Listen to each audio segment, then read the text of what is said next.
marijuana with an estimated street value of $1.25 million. The raid took place on November 3rd at an abandoned structure on Reservoir Road Extension in Baxter Hall, where officers found 5 bags containing high-grade marijuana.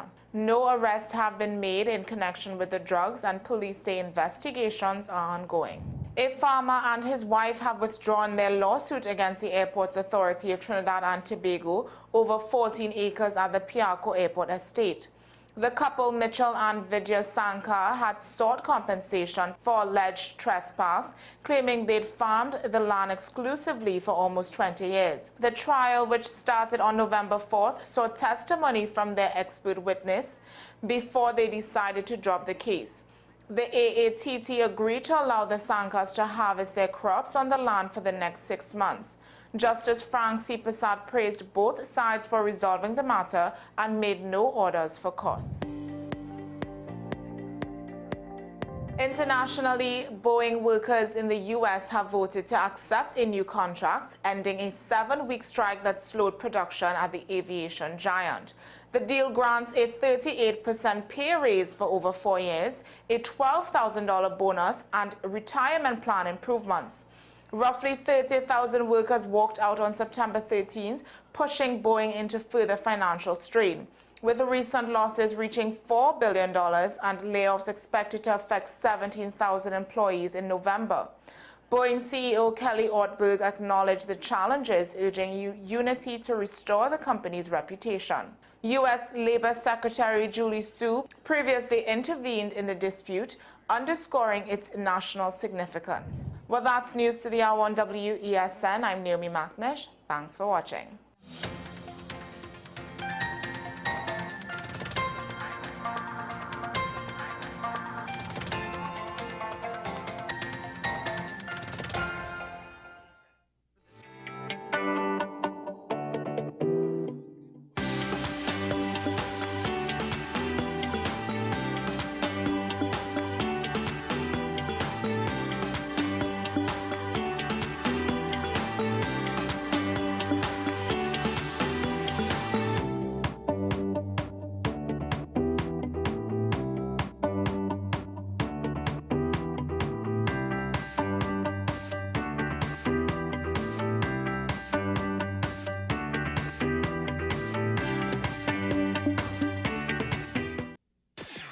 WESN.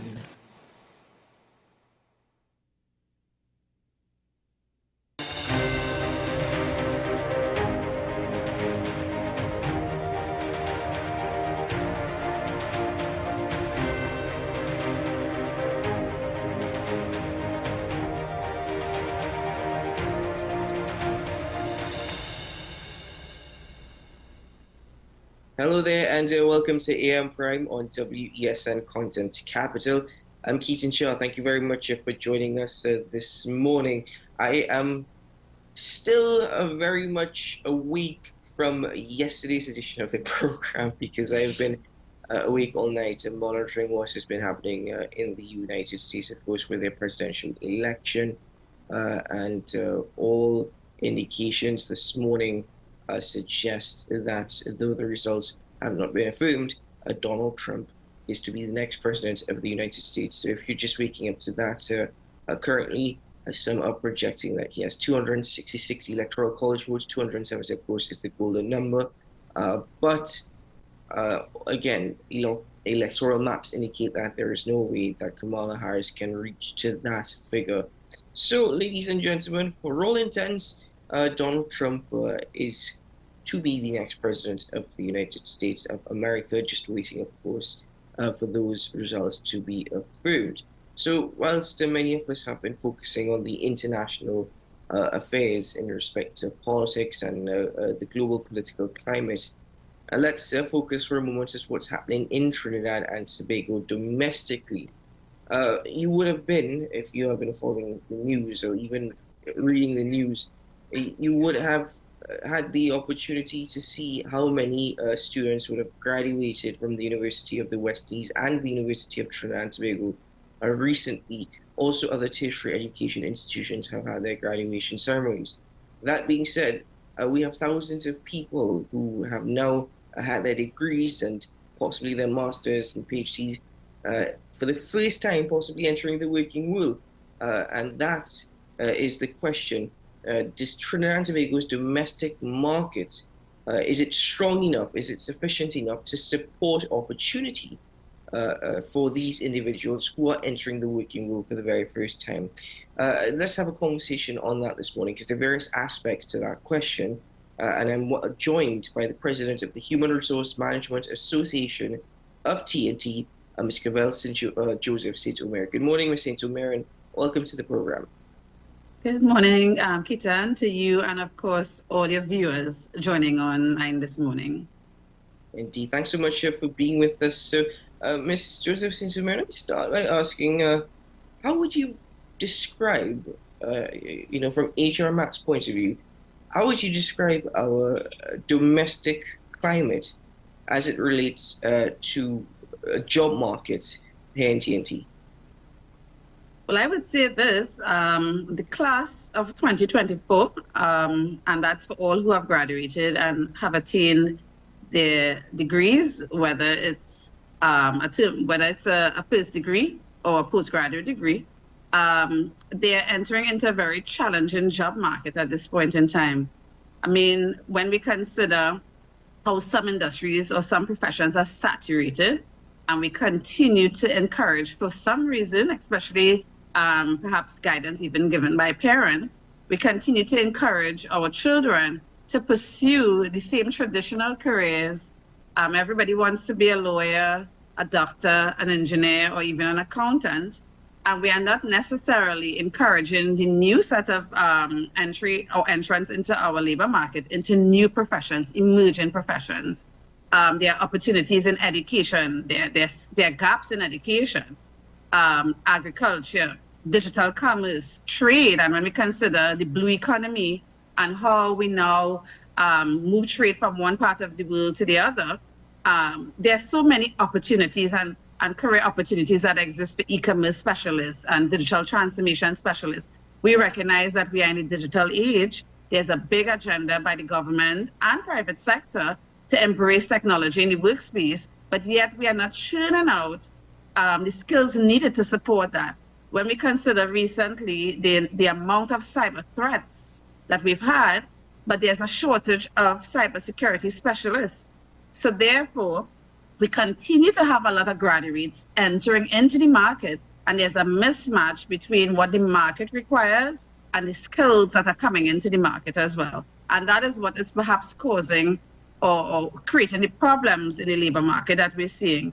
We have to recognize too that a number of careers will slowly become non-existent, and or I should say jobs, not necessarily careers, as we embrace more technology. Things like cashiers and ticketing clerks and data entry or bookkeeping, as we would say, long time, right? That supports the accounting profession. And some administrative roles, for example, those things will become automated. So how are we preparing persons in those who are currently in those roles for what's next? And that is where the challenge lies.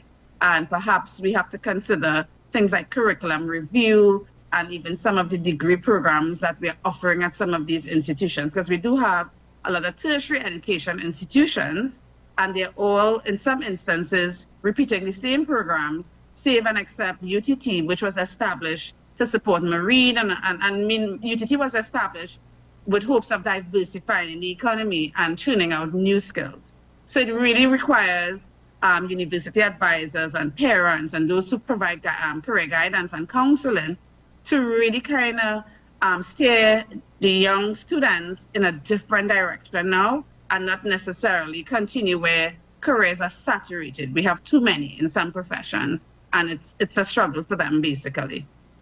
It's a very interesting argument that you're making because it suggests that opportunity does exist, but there are those who may be misadvised or misguided for whatever reason. Traditionally, you're right, the argument has always been made, going to the profession of medicine, going to law, going to accounting, become an engineer. These are some of the professions that have always been argued as being the best if you want to have a good life. But the thing is, that has changed. How do we confront this challenge, if it's not just if the saturation exists not only within the job market, but even within the tertiary education institutions and what they have been marketing and promoting to students?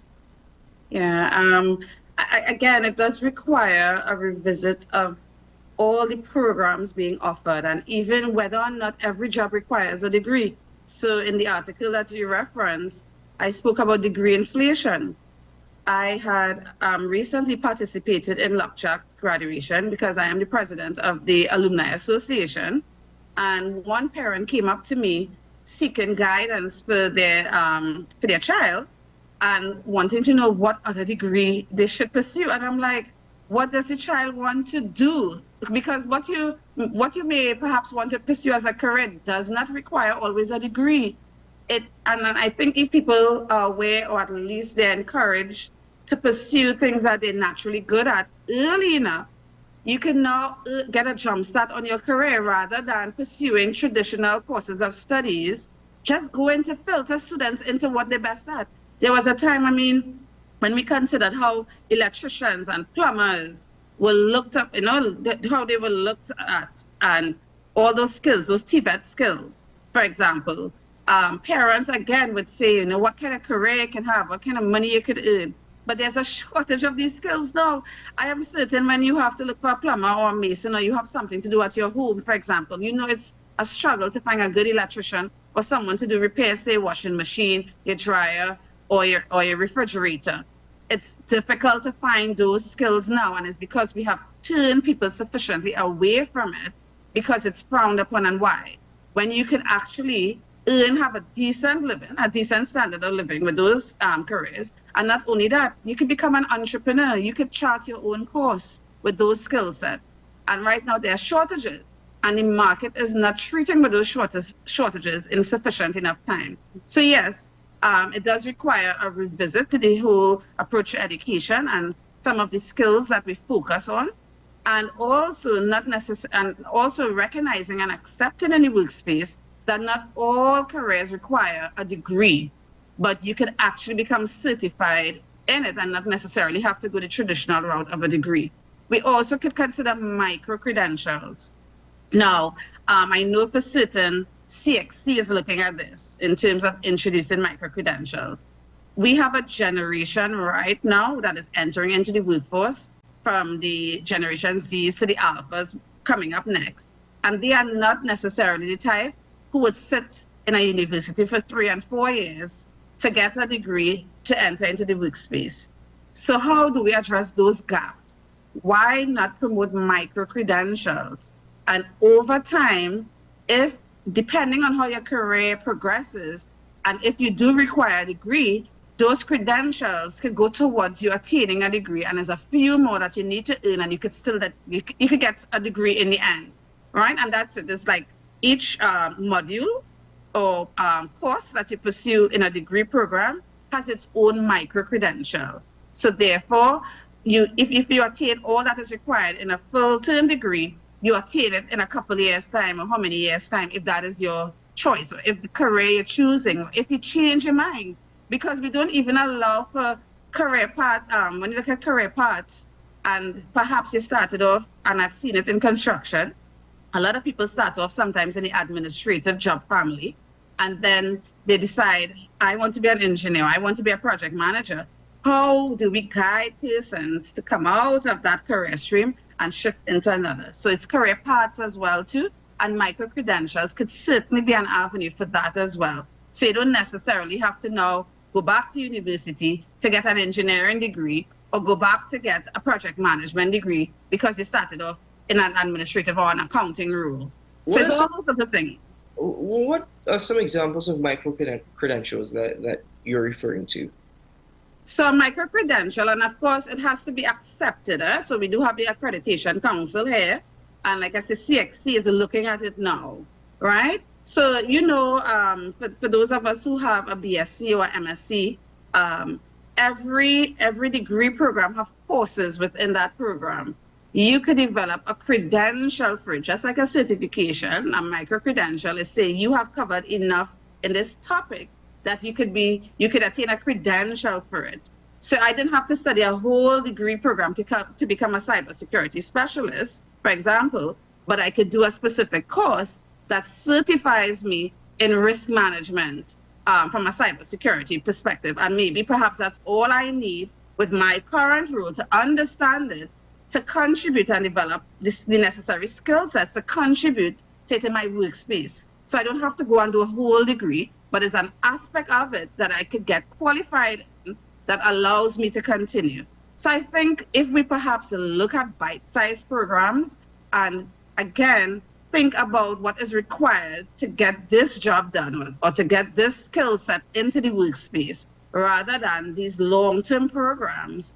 And sometimes students graduate and they recognize after all these years that they still can't get a job, or the degree that they did doesn't allow them to enter into the job family, into the role, into the function that they would like to pursue in the end. It happens all the time. You know, a lot of people who have first degrees, like even myself, because I started off pursuing law and I ended up in HR, right? You have people who started off one way and you can very well change your mind. But then why push your young people to spend all this time and spend money, money, a lot of investment here. And then after all is said and done, they still cannot utilize the degree in any form or fashion. It doesn't help them in pursuing their ultimate career goals. And that was my advice to that parent, because her focus was, what else can my son do? And I said, no, have a conversation with your son and find out what he wants to do. And then we can have a conversation about what will be necessary to give him the foundation to enter. Because the other thing too is that sometimes people graduate and they think they're automatically going to be a manager somewhere with a corner office. And it also doesn't work that way. But you have to get into the career phase and work your way up. Save and accept you've had experience along the way that puts you ahead of those you're graduating with. And it brings me to another point where a number of university programs should incorporate practical elements, including utilizing the Java holidays, so that internships become part of the program as well. So you get real practical experience on the job, and it should be a requirement to graduate as well. You know, because you have a lot of people graduating and they've not had any kind of work experience at all. For me, I started off a little differently because of my family's business. So I was always working. I'm working since, I don't even want to say it, but you know, when you're in a family environment, every holidays you had to work in family businesses. And this is even before the legal age of entering into the labor market, basically.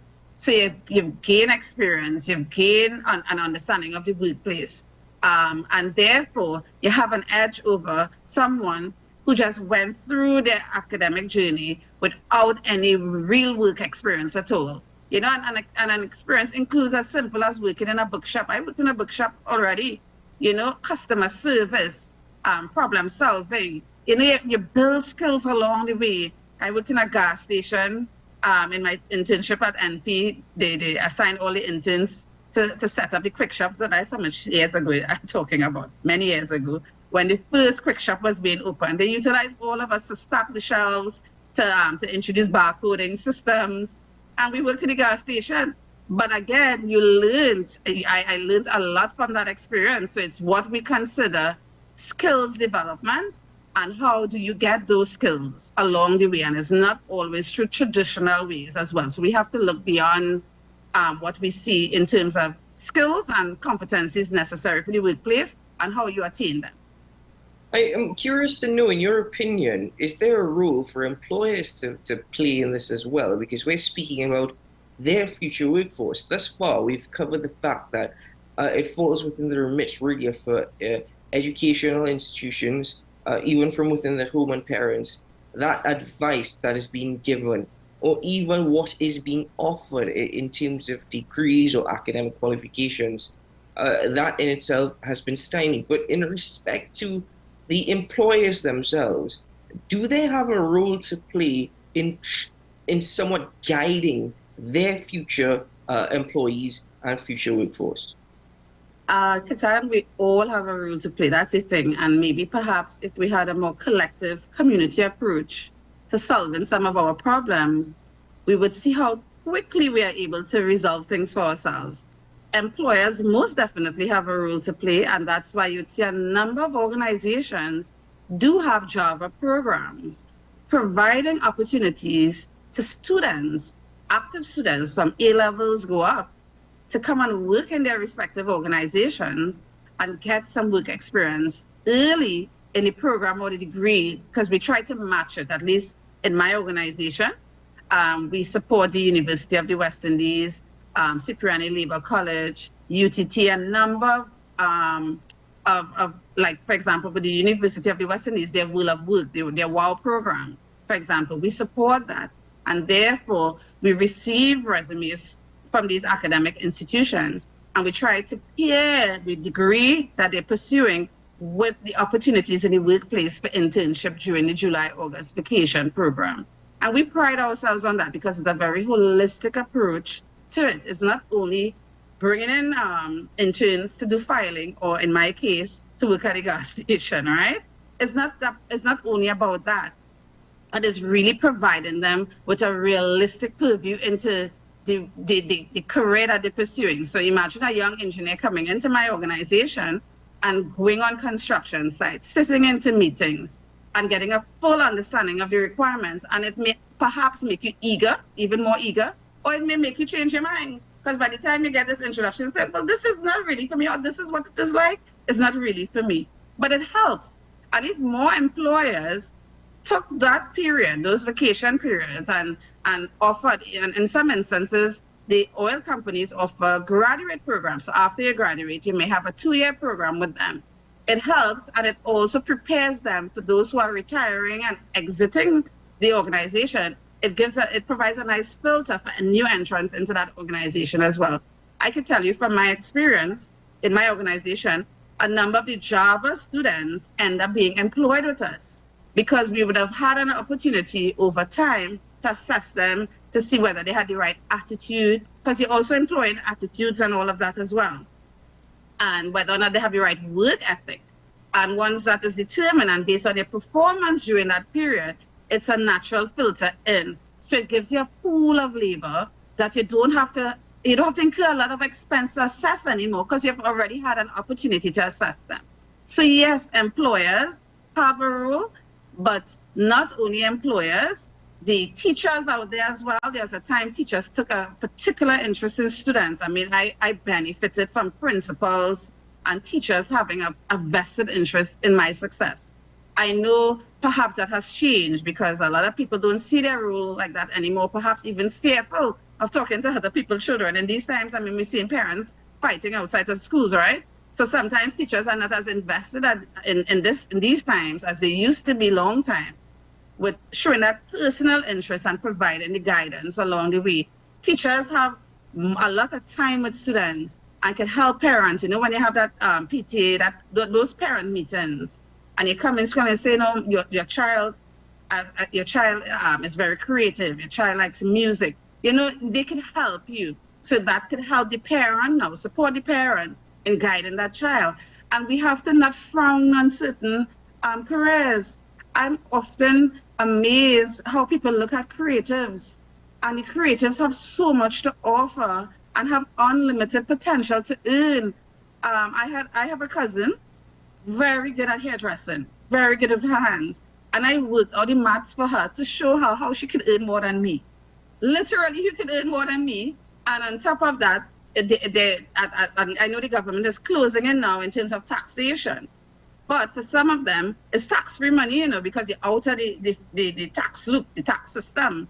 And I'm showing her, if you do how many heads per day, by how many days, how you will surpass me. And it's how we look at things, and we help shape the mindset of young people and not turn them away from things that they're passionate about, because that's why you end up with a lot of unhappy people in the workplace now, because they did something because somebody told them to do it, and it's not necessarily what they want to do. In fact, in my university years, I know of 2 persons who committed suicide on campus for that same reason, because they were forced to pursue a career, or I should say a degree, in-law, but one wanted to actually be a farmer, and the family said, you can't enter into agriculture, what kind of life you will have, what you'll do to the family name. And the pressure was so much, because studying law is not easy, all right? The pressure was so much for him, he committed suicide. So it's also a contributing factor to a lot of unhappy people, a lot of the mental illness that we see in the workplace, because a number of people are actually not doing what they want to do, but they're doing something to fulfill somebody else's dream for them. And not necessarily, it's not necessarily their dreams or aspirations. So it's all of that, the communication. And that's why with that parent, I said, go and talk to your child first, because you already planning the next degree and you might be wasting that child's time. It's a lot of frustration studying. I remember how difficult it was for me personally and stressful, especially when you want to do well and the pressure you put on yourself. So it's a lot of time, effort, and to do something that you don't love. That's a difficult pill to swallow in the end, and they become resentful as a consequence of it. You know, it's interesting. We tend to frown upon individuals in these areas, such as plumbing, such as electrician. If there's pressure, if somebody says, I want a job that allows me to utilize the skills that I have when it comes to engineering. I don't necessarily want to be an engineer, but I can map out a whole building when it comes to their plumbing system, or when it comes to the electrical systems. That's something I want to do. And it's often frowned upon for whatever reason or next. No, you have to go and do an engineering degree. You know, and you just gave an example. Somebody wanted to become a farmer, pressured to become a lawyer instead, but we do not realize or fully understand that farmers, that plumbers, that electricians, etc., we need these people to live a good life. These people are essential to us living a comfortable life. You know, so, you know, as we're getting to the end of this particular interview, isn't that we are sooner or later going to be forced in this direction by our own actions of ignoring these avenues, not necessarily wanting to pay attention, and the job market for many careers have become saturated for one reason or the next? Are we going to be forced into this direction of having to fully recognize and accept that these careers are possibly the direction to go into? Well, I think so, especially when a lot of opportunities become non-existent in some cases, all right? Certainly, again, I would say agriculture is one. And when we consider the amount of opportunities the government in terms of tax breaks and incentives for equipment, for land and all of that, I mean, there's a lot of incentives geared towards agriculture right now. And again, if parents and people become more aware and educate themselves about it, you could actually channel your children into a career in agriculture. We all have to eat. And that's the incredible thing, you know.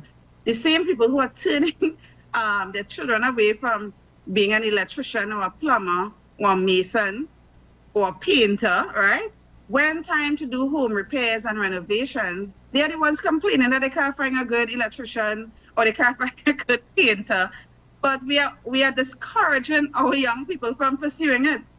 And perhaps we need to have a little bit more respect for people who pursue it, because it boils down to respect and the ability to earn.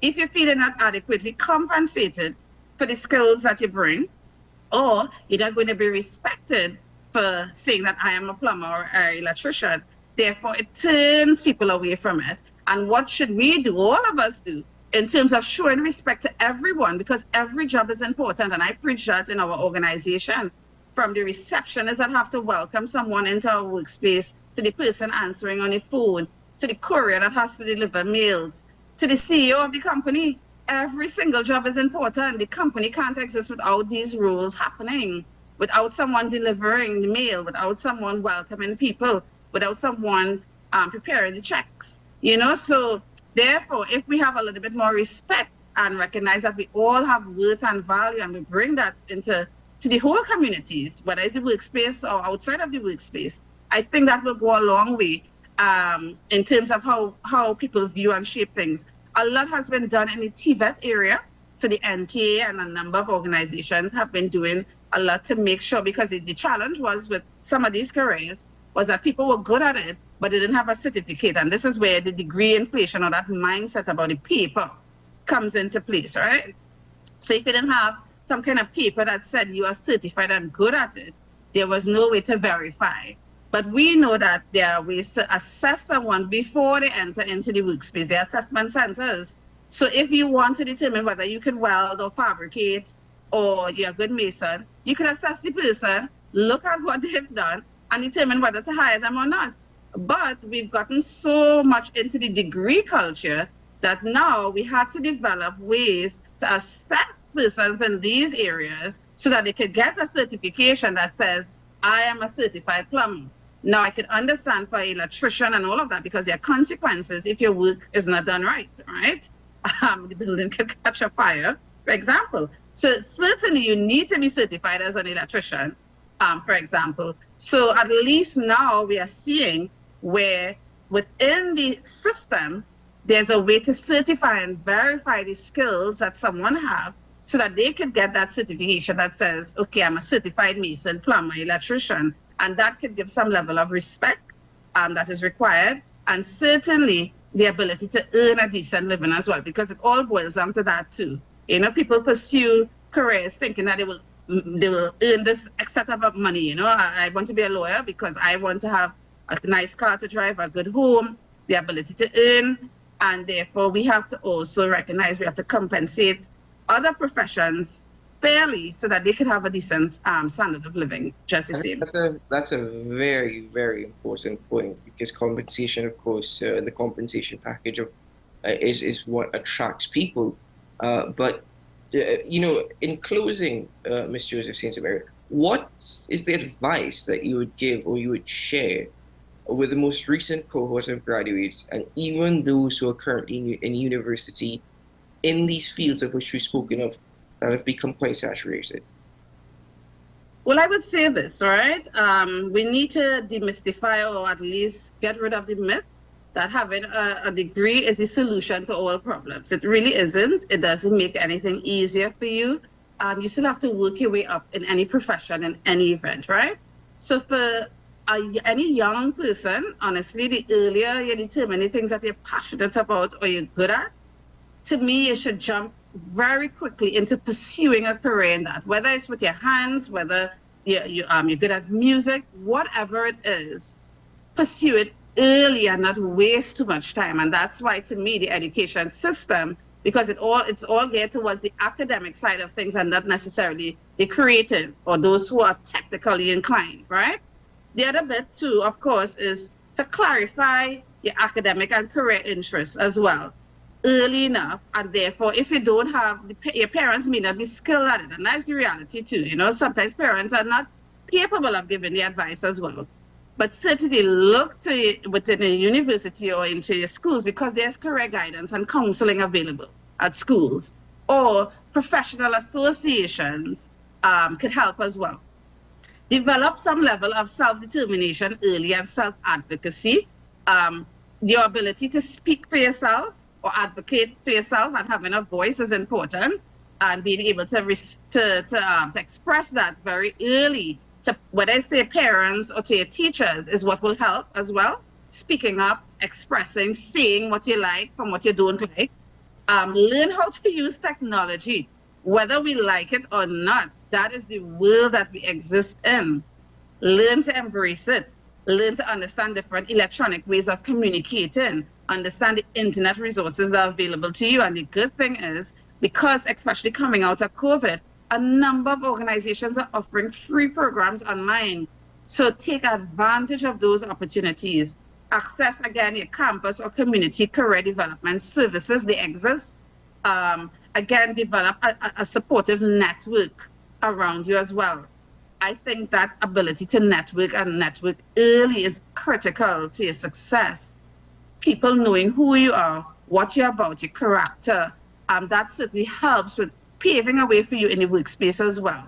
People who can attest to you and your personal, and also give you the advice as well too. So having a network that includes people who are where you wish to be. So I've always had a lot of older people around me I consider myself an old soul, but the reality is you learn a lot from people who have already done what you would like to do. So therefore, network with them, understand what were their challenges, understand how they did it. So therefore, it kind of makes it easier for you. You know, you don't have to reinvent the wheel sometimes, as we would say. But certainly, if someone have paved a pathway, walk through the pathway now. Don't go through, you know, the bush and want to cut down the tree for yourself and all of that. You know, there's a clear pathway. Follow it. So therefore, become networked, whether it's through your professional associations or within the campus itself. Be involved and volunteer. Let me tell you, people may see volunteer as free work you're doing free, but the kind of skills you are exposed to as a volunteer and the things you learn about, especially depending on the organization you volunteer, you learn so much. And your network is expanded as well because of volunteerism. So I will always encourage young people to volunteer and to think a little bit more, less about yourself and more collectively, because we have too many selfish people around who don't think about the whole. They're only thinking about themselves. And if we all understood that we have a collective responsibility, you would see things going a lot more, it would be smoother and easier, in my opinion, because we all recognize we have an input into what is happening here, and we can all contribute and make a difference. So that would be my advice to young students. Indeed. Well, Ms. Camilla Joseph St. Mary, I want to thank you very much for joining us on the program this morning. Thank you for your time and really for sharing some insights and advice. Yes, to all of us, to everyone who has viewed this interview this morning. Thank you so very much. Well, thank you for having me. It's been great, Peter, and I mean, you do enjoy the rest of the program. Have a blessed day to you and all your viewers. Thank you very much. All the very best to you. Take care. Bye.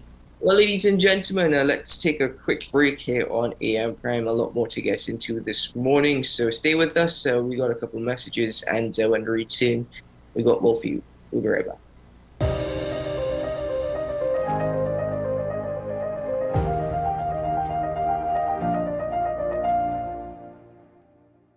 Transform your home with PCU Plus. From stylish furniture to the latest appliances, we have everything you need to create your perfect space. At PCU Plus, we offer fair prices and affordable financing options that are cheaper than hire purchase agreements. With convenient locations in San Fernando, Tobago, Arima, and our lifestyle showroom in Barataria, you're never far from the best deals. Visit PCU Plus today and discover why we're the top choice for quality furniture and appliances. PCU Plus, quality you trust, prices you'll love. Visit one of our locations or find us online to start transforming your home today. If these walls could talk, they'd cry uncle. They didn't plan to become offices or yoga studios. But they've stood by us, even when we got a little stir-crazy. For that, they deserve some thanks. They deserve Benjamin Moore. SM Group International Limited, your solutions partner for the latest innovations, brands, and competent staff to meet your needs. We provide products and services in the following divisions: executive services, event rental and services, power and heavy equipment, construction and property management, food and beverage, aggregate and sales and distribution. Check out more on our products and services at www.smgrouptt.com. Contact us at 221-7445 or email at info@smgrouptt.com. We are SM Group International, your solutions partner.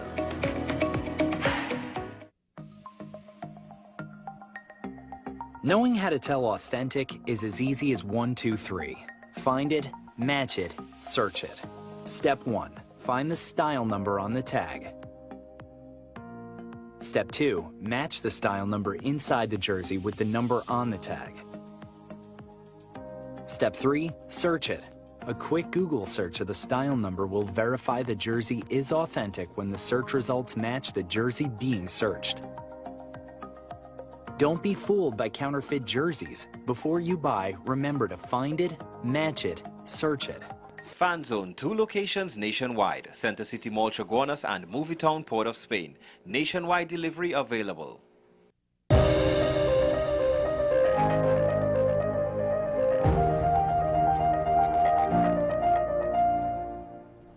Welcome back to the program, ladies and gentlemen. Thanks for being with us this morning as we continue with the conversations. This one focuses really on economic contributors, so significant economic contributors to Trinidad and Tobago.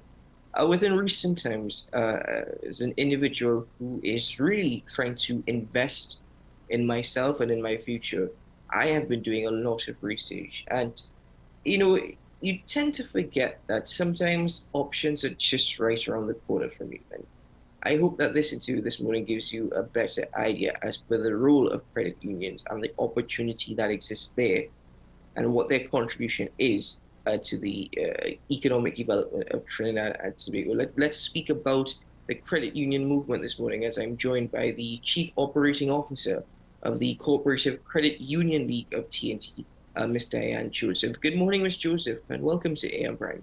Hi, good morning. I am happy to be here, and good morning to you and all your viewers and listeners. Thanks for being with us. Ms. Joseph, could you please explain to us what the Cooperative Credit Union League of TNT, exactly what is their role and function? The Cooperative Credit Union League of Trinidad and Tobago is the national umbrella organizations for credit unions in Trinidad and Tobago. We represent 763,000 members, an asset base of $19 billion, and 129 credit unions. That is absolutely incredible. That's staggering numbers, actually. In respect to the credit union movement, I know because I've interviewed members following the reopening of Trinidad and Tobago from the COVID-19 pandemic, something that we're still speaking about. And they were seeking more recognition and a greater recognition as per their role and contribution to the economic development of Trinidad and Tobago. But exactly what is that role? Exactly how does the credit union movement actually contribute to TNT and to its membership, of course, first and foremost? Definitely, Trinidad and Tobago credit union movement it's a social financial institution. We are really focusing on financial well-being and economic development of members, and we do that by the provision of low-cost loans and other products and services. When we talk about low-cost loans, we are talking about loans being granted at 1% per month and the declining balance, and based on your shares, and it averages around 6.6% at the end of a year. The declining method is one of the options that the credit unions use and is very competitive internationally.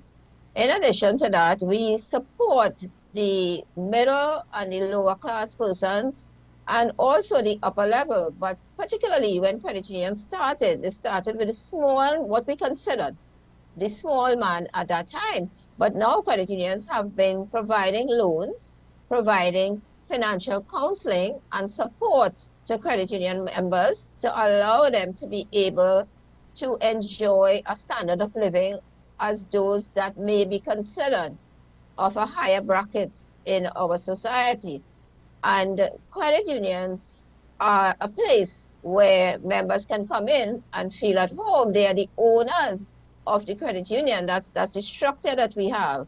And it is different to a corporate institution, whereas you will not be able to sit on a board or serve on a committee and be a part of what the credit union do very actively. In addition to that, credit unions continue to pay competitive dividends. Actually, the average right now in the movement is 4%. Do you think that the membership, has that grown significantly in recent times, particularly with individuals looking for competitiveness and best returns for their money when looking to invest? Do you think that the membership has grown? Has it grown? the membership continues to grow. As a matter of fact, some credit unions have as much as 1,000+ members in a quarter within this 2024 period. And the membership continues to come forward to the credit union to get their loans for various purposes. Actually, right now, what is in demand is the Christmas loans. You have home improvements, you have motor vehicles, and you have, of course, the Christmas shopping. What we do for our members in this time is to guide them on budgeting and understanding financial planning, financial statements, reading and understanding the credit union's financial position, and also understanding their own so that they can make informed decisions. During COVID, there was some downtime, and it did affect the members because they were very cautious about what they do. In 2021, that was continuing. But from 2022, we saw an upward move in terms of loans and in terms of that confidence coming back to our members. What is interesting is that from 2023 to the current time, we are seeing a continuous uptake in loans, and members are seeking to settle back to a normal course of living as it was prior to COVID. So from the credit union's perspective, the credit union movement remained strong, and the members continue to come to us for various forms of investment, for their low-cost loans in particular, because we have in some credit unions no fees at all for a loan, and in some cases you have a very minimum fee that is charged on a loan. So it's all around benefit to the member, along with the counseling and the mentoring and the support to help you. Financially, credit unions in Trinidad and Tobago, would you say that they're in a strong standing, a strong footing financially, even as it relates to financial institutions across the Caribbean? Definitely, because our institutional capital is strong and it continues to grow within the credit union movement. The standard requirement is 8% in institutional capital. It is monitored using the PERS ratio. And our league continues to use the audited financial statements of our credit unions to analyze their financial performance on a yearly basis. And if at all we see any areas that may be declining, we are early enough to help that credit union to take strategic actions to curb any decline in the institutional capital. So when we look at the statistics, it is showing a continuous increase in shares, which is the life savings of the member, loans, and also institutional capital and assets. Those are the core areas, and we focus on those along with the other operational areas. And we do monitor and assess. So we are keeping a good hold on it. And outside of Trinidad and Tobago, we are part of the International Credit Union Structure, which is the Caribbean Confederation of Credit Unions and the world body. And the information and the data is showing a continuous upward trend. What are some of the challenges, though, that the credit union movement in Trinidad and Tobago has faced or is currently facing? We want to get a stronger regulatory framework, and we are actually working on that now. Our members of the league board and management are part of that committee, and we are talking legislation. We want to get the regulator's office that we have now strengthened so that the dispute resolution process can be quicker, and members and credit unions alike can have the matters that are referred there resolved in a quicker space of time. From the small business perspective, though, I must say the topical issue of the US dollar restrictions or the hardship that we face in getting those, our members who are entrepreneurs are facing a tough time. and many of them are having problems in getting their material, their items to stock up for the Christmas holidays. So we did raise that about 2 weeks ago, and we are hearing it more now. So we are hoping that the Minister of Finance will meet with us. I am hearing him talking about meeting with the key stakeholders, and we are looking forward to that discussion, because if not, it is going to affect the livelihood of our members. Some may not have any business, or they may have to send their staff home because they don't have the foreign currency to be able to trade. And it is something that we consider to be a very serious issue. So there is actually a threat to the credit union movement because of the foreign exchange situation. There is a possibility that the credit union movement can actually see a decline, whether it be in actual credit unions or even its membership, because of this foreign exchange situation. Well, no, not because not a decline in membership, because our members will remain. It will be a challenge for the member to sustain their business, which will, at the end of the day, impact their livelihood.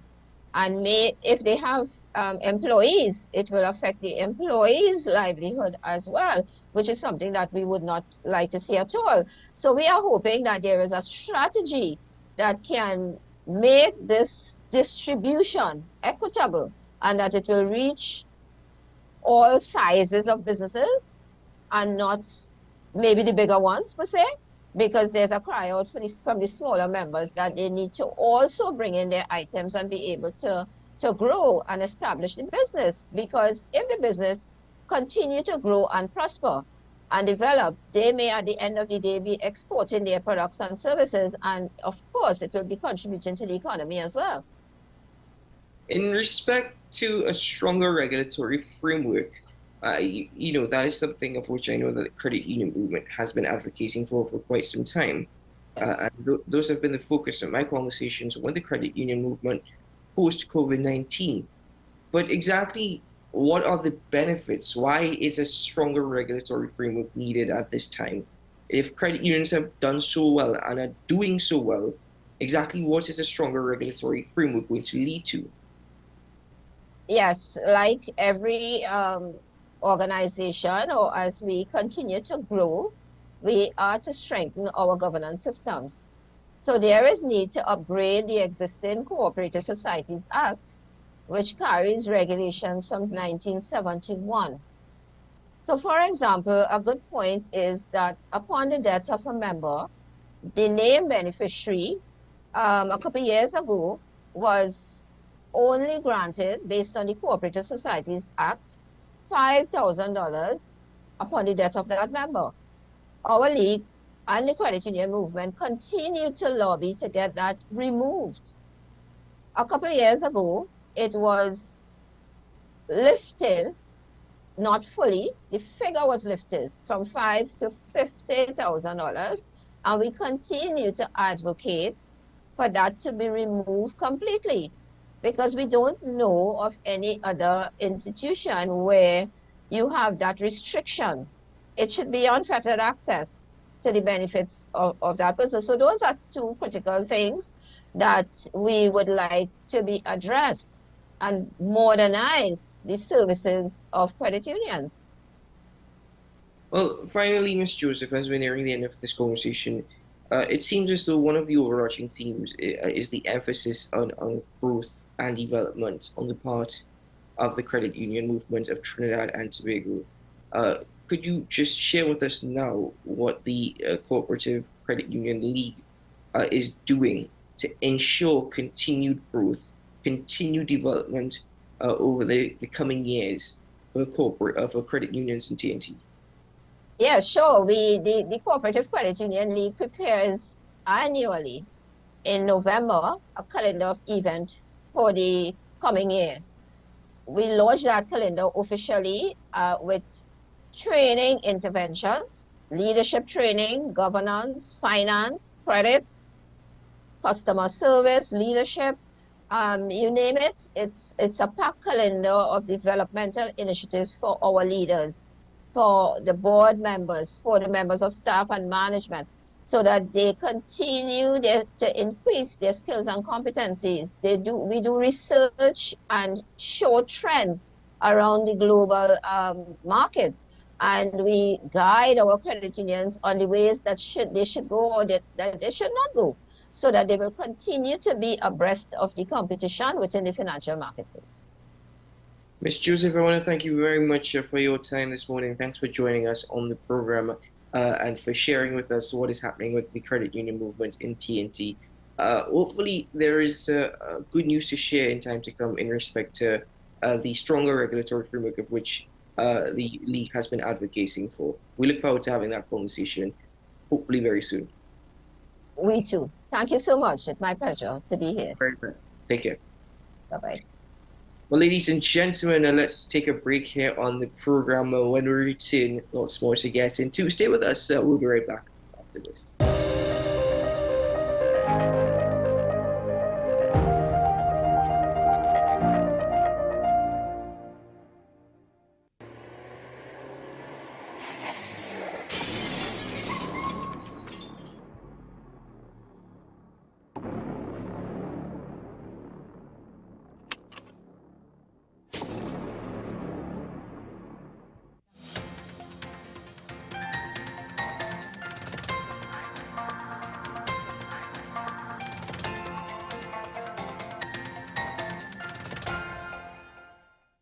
Here is your WESN News on the Hour. I'm Naomi McNish. Thanks for joining us. Here are the headlines. Bankers Association assures Forex allocation compliance with central bank policies. Police seize over $1 million in marijuana during Couva raid. Farmers withdraw land claim against airport authority. And internationally, Boeing workers end strike with new pay deal. Now for the details. The Bankers Association of Trinidad and Tobago says its members are committed to managing foreign exchange within the guidelines set by the central bank. In a release today, BAT confirmed that banks adhere to strict policies on forex allocation and are required to report daily transactions to the central bank. BAT noted that banks receive a fixed forex allocation and are bound to follow specific pricing guidelines, including a cap on the rate at which foreign currency can be purchased. The association acknowledged the ongoing foreign exchange challenges and expressed its commitment to working with the government to find solutions for the business sector and the public. In an anti-crime operation in Couva, Central Division Police seized over 22 kilograms of marijuana with an estimated street value of $1.25 million. The raid took place on November 3rd at an abandoned structure on Reservoir Road Extension in Baxter Hall, where officers found 5 bags containing high-grade marijuana. No arrests have been made in connection with the drugs, and police say investigations are ongoing. A farmer and his wife have withdrawn their lawsuit against the Airports Authority of Trinidad and Tobago over 14 acres at the Piarco Airport estate. The couple, Mitchell and Vidya Sankar, had sought compensation for alleged trespass, claiming they'd farmed the land exclusively for almost 20 years. The trial, which started on November 4th, saw testimony from their expert witness before they decided to drop the case. The AATT agreed to allow the Sankars to harvest their crops on the land for the next 6 months. Justice Frank C. Prasad praised both sides for resolving the matter and made no orders for costs. Internationally, Boeing workers in the U.S. have voted to accept a new contract, ending a 7-week strike that slowed production at the aviation giant. The deal grants a 38% pay raise for over 4 years, a $12,000 bonus, and retirement plan improvements. Roughly 30,000 workers walked out on September 13th, pushing Boeing into further financial strain, with recent losses reaching $4 billion and layoffs expected to affect 17,000 employees in November. Boeing CEO Kelly Ortberg acknowledged the challenges, urging unity to restore the company's reputation. U.S. Labor Secretary Julie Su previously intervened in the dispute, underscoring its national significance. Well, that's news to the hour on WESN. I'm Naomi McNish. Thanks for watching.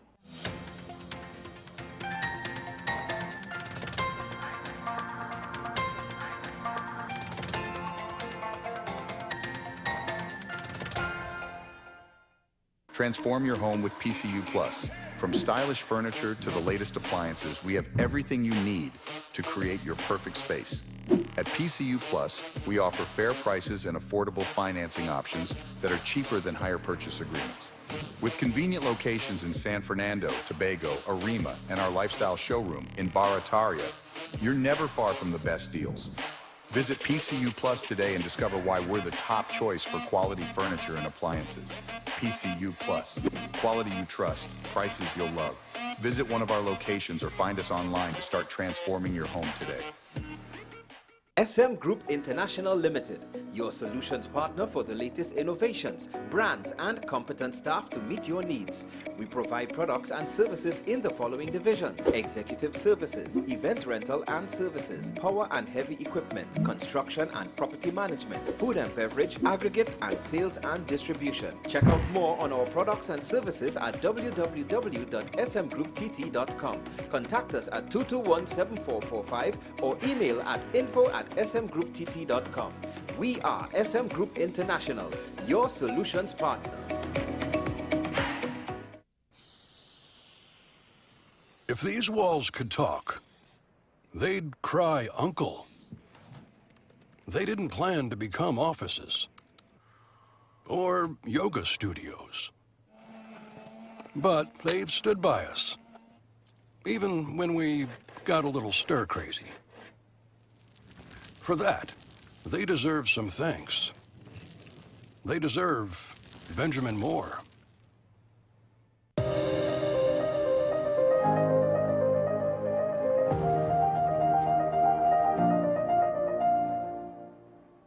Welcome back to the program, ladies and gentlemen. Thank you for being with us this morning. It's Wednesday, so do you know what that means?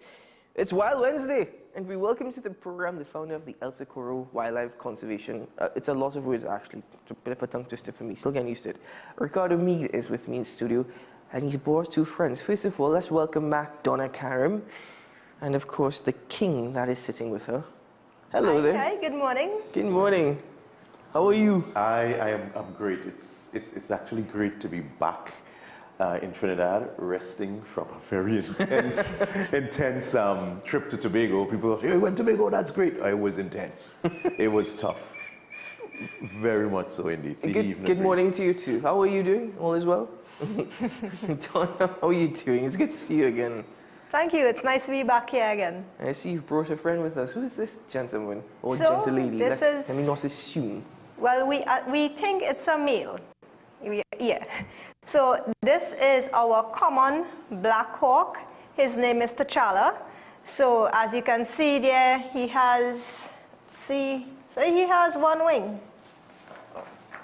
Yeah. Okay. Yeah. So he has one wing. He's still full of life, isn't he? Yep. So this is one of our rehabilitation patients. He came in May of 2022. Someone shot him. Oh, crikey. Yeah, it was very unfortunate. He came from the Lopino area. So some villagers found him on the foundation. So they contacted the center. We went and we picked it up. By the time the hawk got to the center, we realized that the wing there, it was rotten. Like you opened the box and all you could smell was decaying flesh. No. And it had so much maggots. So he was in a bad state? For a long while, yeah. Before someone found him. You guys have given him a second lease on life. Oh yeah, yeah. Wow. So Ricardo, tell us more about the common black hawk. Well, it is one of I think we have about 16 different species of hawks in Trinidad. Really? White hawk, black hawk, common black hawk, great black hawk, broad-winged hawk, short-tailed hawk, you name it. We have hawks in Trinidad. We have a lot of raptors. That's why we got to keep coming on the show and showing these things and educating people. And many people don't even pay attention to this bird. When it's younger, so it's under 2 years old, it has a rufous pattern, a sort of brown, motley color, as many of them are. Okay? And then they change. Okay, so they reach a point about 2.5 years and they will molt out these brown feathers and their true adult colors will come in.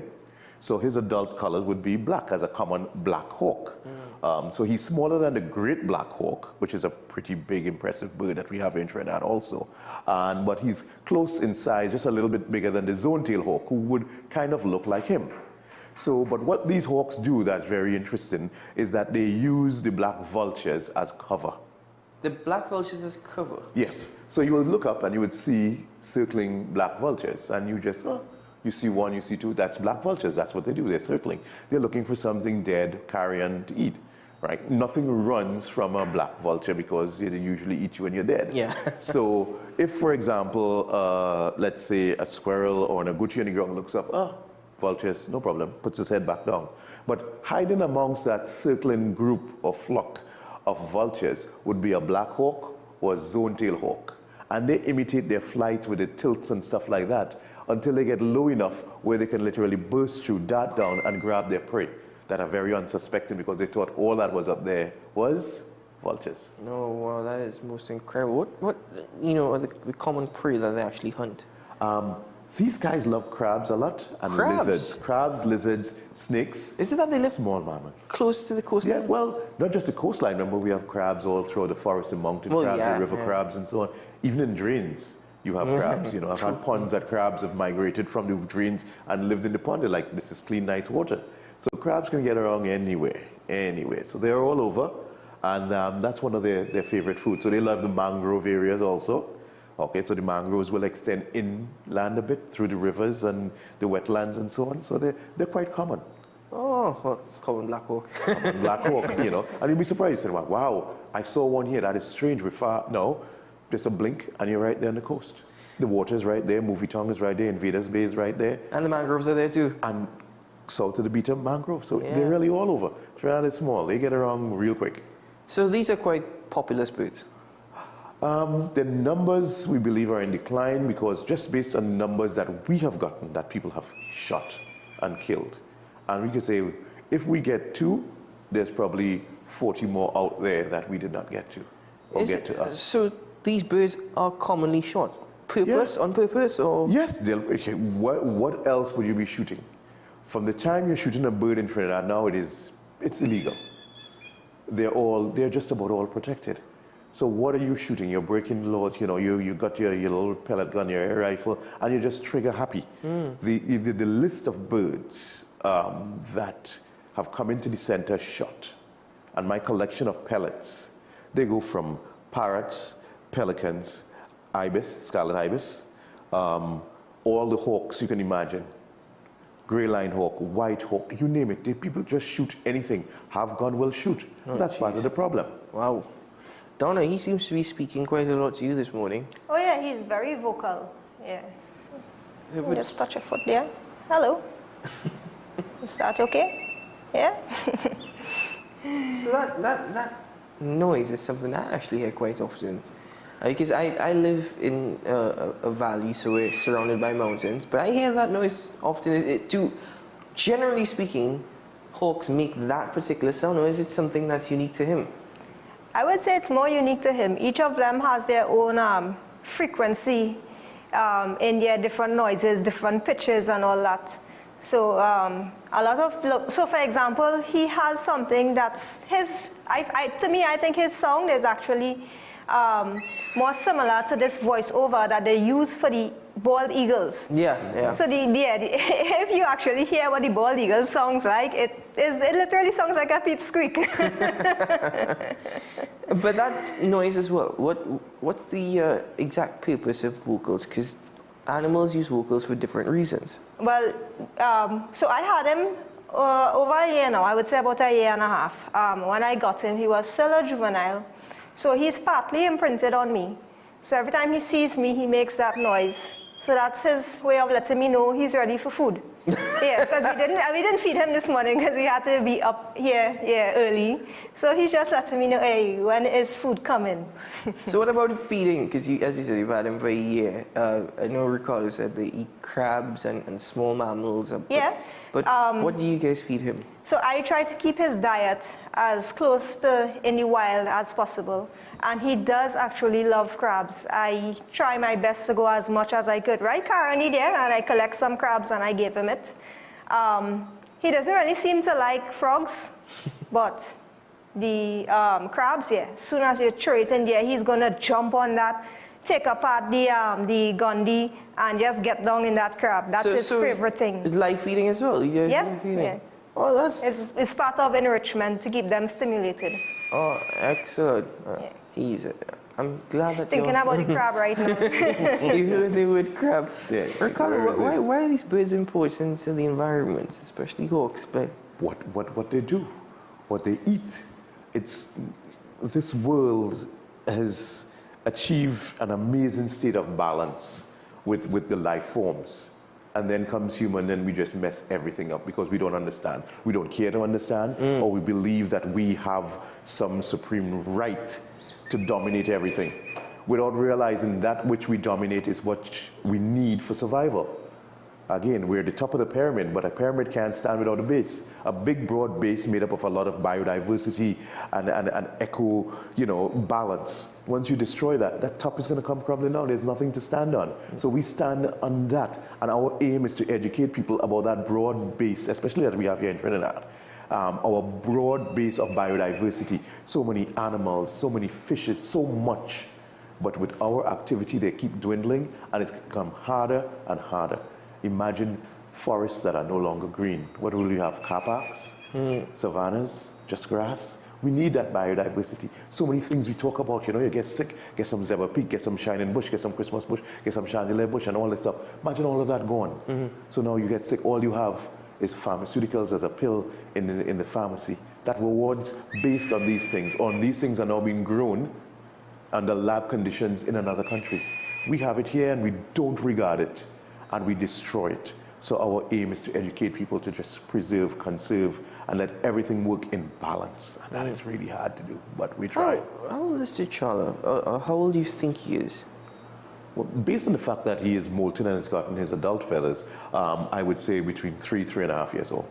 And what's the general lifespan of birds like the common black? Well, they would do 9 years. It's really good for them in the wild.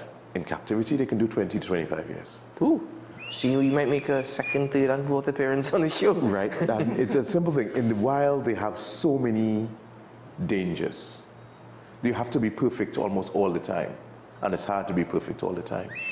And so if they miss and go after the wrong snake, it can harm them and they can die. If they miss and try to go after an animal that's close to a building and they hit the building and break a wing, they can die. If they fly around people trying to go after a chicken, they can be shot. There's so many things, perils that they face. Wow. Less than 75% of them make it to 3 years old. Really? Yeah. So when you have that smaller number, that's how Mother Nature has made it for the balance. So all of a sudden you don't have 100 black hawks just in an area eating out everything. Survival. In Mother Nature, really, it is really the survival of the fittest and the best. If you made it, it's because you went through all those perils. You didn't get shot, you didn't hit a building, you didn't get poisoned, you didn't get this.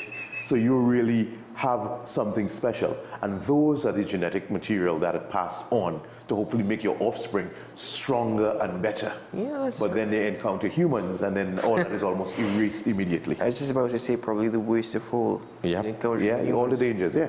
But what about other predators? Are there, like for example, the grizzly black hawk would hunt him? Most likely not. What could possibly hunt them would be the spectacled owl. Really? Yeah.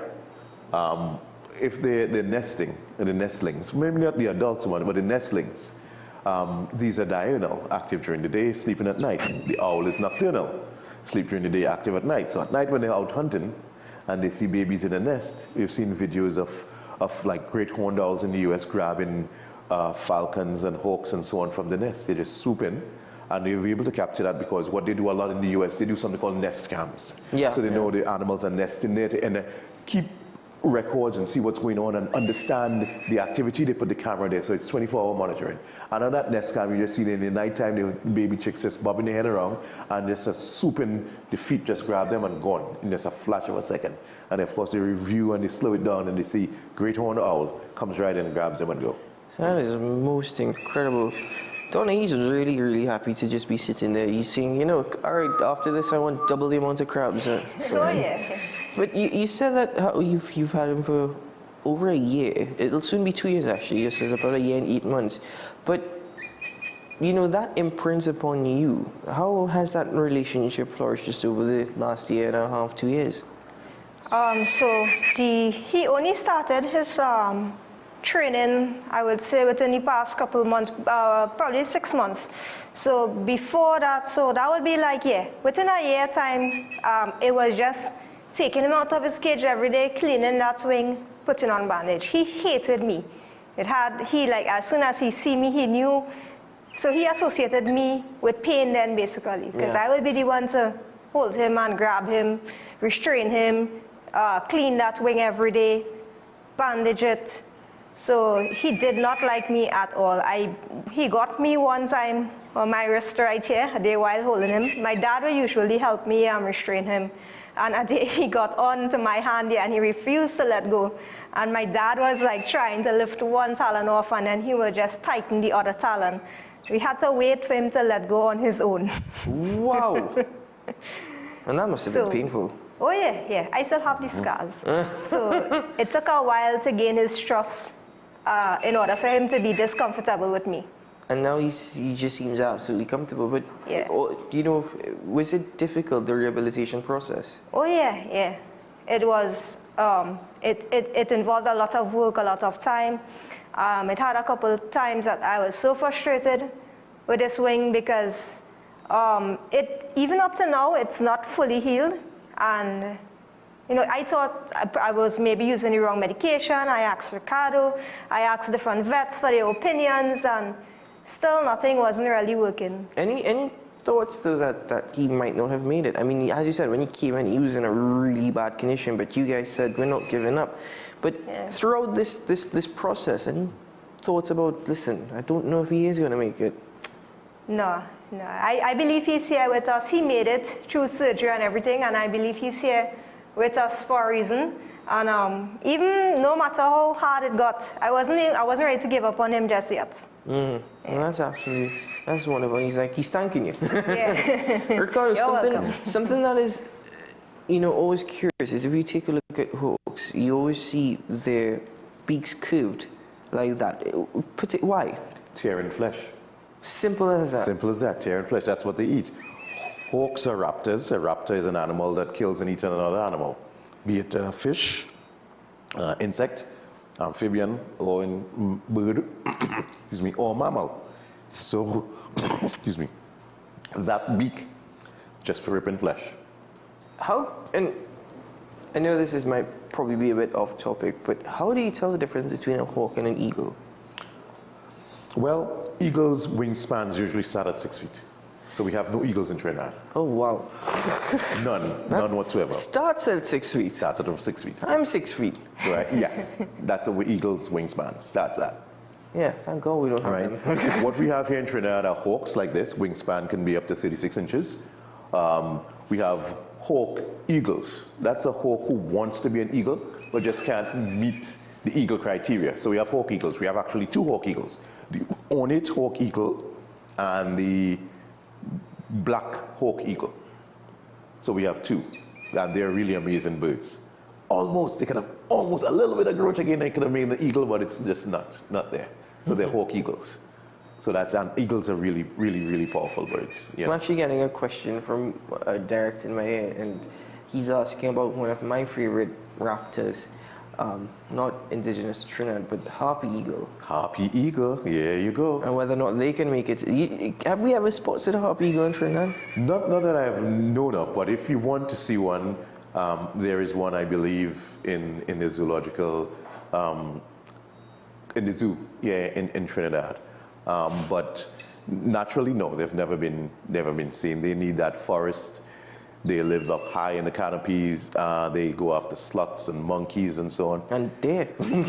So they would have a hard time feeding here in Trinidad unless they start picking up little children or something. I think I'm happy with having Tishawn on set. I think anything a little bit bigger would be a bit. No, but he's absolutely beautiful. I'm really sorry to hear about what happened with his wing, but I'm also glad that you guys brought him here because it just goes to show what these animals go through, what they face, and even how people just simply don't care. Yeah. And Yeah. you know, if it wasn't for you guys, he wouldn't survive. So as you said, if you receive 2, there are probably 40 out there that you've missed. But for you know, as people who don't care, but at the same time, a lady saw it, and she called it in, and then I called one of our volunteer supporters, and he was able to get into the area and get it, and then meet me up to transfer the bird, and then from us it went right away to Pet Life Veterinary for surgical and medical services and follow-up and so on. So it's not just us, it's a lot of people around us. And for every time I get angry and I want to beat the heck out of people for the nonsense they do, there's a good person somewhere to make a difference to counteract it. And if you can meet one, you know the story, just show me 5 good men and I won't destroy the city. If you can meet one, you can meet another. And I must say, next month it's 18 years the center has been in operation, and we have met a lot of good people. A lot of these stories starts with one person giving a call. Hi, El Socorro, I saw a bird damage in my backyard. And that's the difference between life and death for a lot of animals. That was the difference between life and death for him. Another few hours, and his necrosis, his body probably would not have been able to handle what was going on with it, the rot and the decay and the infection. So people, good people out there make a difference, and we would like to salute all those people who care more than the lottery and themselves and would make an effort to save an animal that needs help. No, it's always, I'm happy to say about that there's still a lot of good people out there. Yeah. Because as you said, that a lot of people just don't care, but show me 5 good men. Donna, it's really good seeing you again. Thanks for coming along and bringing T'Challa with you. And before we close, I don't know if there's any messages you'd like to impart to the public, particularly with raptors as well. My favorite animal to work with was and always will be raptors. They have a special place in my heart for me. So it really breaks my heart every time a raptor comes into the center. And you know, every time I deal with a raptor is because it was harmed by humans. No. I mean, that's not good. That's not good at all. And for someone that loves raptors, it really breaks my heart seeing them suffering because of us. So my message is, you know, if you know we have been to this place and I have heard kids talking, they would see the birds and they would be like, my uncle, let's shoot that bird. I'm like, why? You know, tell your uncle that what he's doing is wrong. So even from a young age, you know, that's what they're being exposed to. Wow. But T'Challa, it's nice meeting you. Nice hearing from you. Yeah. You're very vocal this morning, which is good. I'm so glad we got to see you and hear you. Ricardo, before we bid farewell, as I always say, please share information with people so that they can contact you guys. Again, reaching the El Socorro Center is very simple. Give us a call straight up, 366-4369. That's our cell phone. We answer it 24/7. You can WhatsApp us. If you're shy and we don't want to speak to someone, WhatsApp us. Use the technology. You see an animal or something that is wrong with the environment or people doing something wrong, use your camera, take a picture, video, forward it to us. And, you know, if you want to remain anonymous, so be it, not a problem. But we just are doing this for the animal's sake. Also, we're on Instagram, ECWC_TT, Facebook with the same handle, Threads. We're out there. We're out there. You can also reach us on our website, wildliferescuett.org, or shoot us an email, wildlife.tt@gmail.com. So there are so many ways to reach out to the center to help if you want to, or to just try to reach us to offer assistance to an animal that is in distress. Please let it be wildlife. We do not do dogs and cats. We've been swamped with calls every single day about kittens. We don't have the capacity to handle domesticated animals. They should not really be around wildlife in the way that you think that it should be. So we try to keep our bat in our crease. We deal with wildlife. So if there's a snake in your roof, call us. If there's a kitten on your roof, call the fire services. And then, you know, if you need to get through to the ascent and you don't know how to, you can always call us here as well, and we'd be happy to put you on to the center as well here at WESN. Ricardo, Donald, guys, thank you very much. It's always a pleasure. Thank you for having us on Wild Wednesday. On Wild Wednesday. All right, we look forward to seeing you guys next Wednesday when we try to get a little wilder. Oh, I'm looking forward to that. T'Challa, thank you very much, my friend. He's like, no, I'm not taking you on. You've got no crabs. I got as you said, he's batting in his crease. He knows who feeds him, so. Hey, boy. Ladies and gentlemen, thank you for joining me on AM Prime once more. Have a wonderful day ahead. May it be a safe one, a productive one, and if things go well, we'll see you again tomorrow morning. But until then, I'm Keith Shaw. Bye-bye.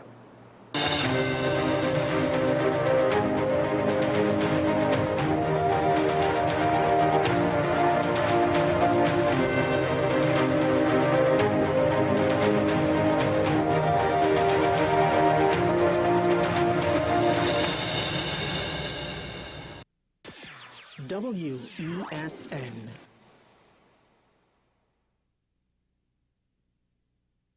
The home of Caribbean content is growing, and we welcome you to be a part of the #1 platform for young personalities who are driven to make a positive impact in society.